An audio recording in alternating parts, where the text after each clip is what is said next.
নাম টোটাল দেখতে গেলে প্রায় 350-400 বাদ গেছে এই তিনটে বুথ মিলিয়ে। পার্সোনাল 207 নম্বর বুথে এএসডি লিস্টে 88 জন আর 180 জন মতো হচ্ছে আপনার লজিক্যাল ডিসক্রিমিনেশন থেকে বাদ গেল। পাশের বুথে গেছে প্রায় নিয়ার অ্যাবাউট 100, তার পাশের বুথে হচ্ছে নিয়ার অ্যাবাউট 150 বাদ গেছে। এত লোক বাদ যাওয়ার কারণ যদি জিজ্ঞেস করেন, যা উত্তর যদি জানা থাক তাহলে বাদ যেত না। আমি যতটুকু বলতে পারি, আমি আজ বিএলও, তো আমি যেটাভাবে কাজ করেছি, তো আমার উত্তর এটাই হবে যে এটা হয়তো কোনো রকম উদ্দেশ্য প্রণোদিতভাবে দেওয়া হয়েছে। কারণ যে সমস্ত ডকুমেন্টস পেপারস দেওয়া হয়েছে, পাসপোর্ট বাদ দেওয়া হয়েছে, যেখানে নির্বাচন কমিশন বলছেন 13টা অ্যানেক্স ডকুমেন্টসের ভিতরে একটা ডকুমেন্ট দিলে সে পার হয়ে যাবে।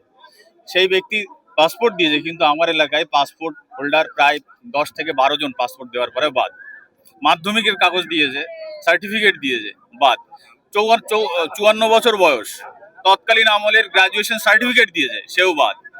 এইবারে আপনারাই মিডিয়ার বন্ধুদের কাছে আমার প্রশ্ন থাকলো, নির্বাচন কমিশনের কাছে আমার প্রশ্ন থাকলো, কেন বাদ গেল তারা? সেই উত্তরটা তারাই দিক।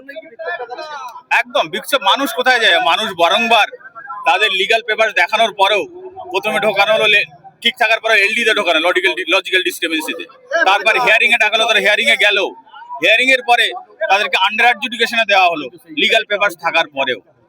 তারপরেও যখন বাদ গেল তখন তারাও দরবার করলো, সেখানে করার পরে তাদের কাছে কোনো উত্তর নেই। বলে লিগাল পেপার থাকার পর আমার বাদটা কেন গেল, তার কোনো উত্তর নেই। মানুষ কোথায় যাবে এখন?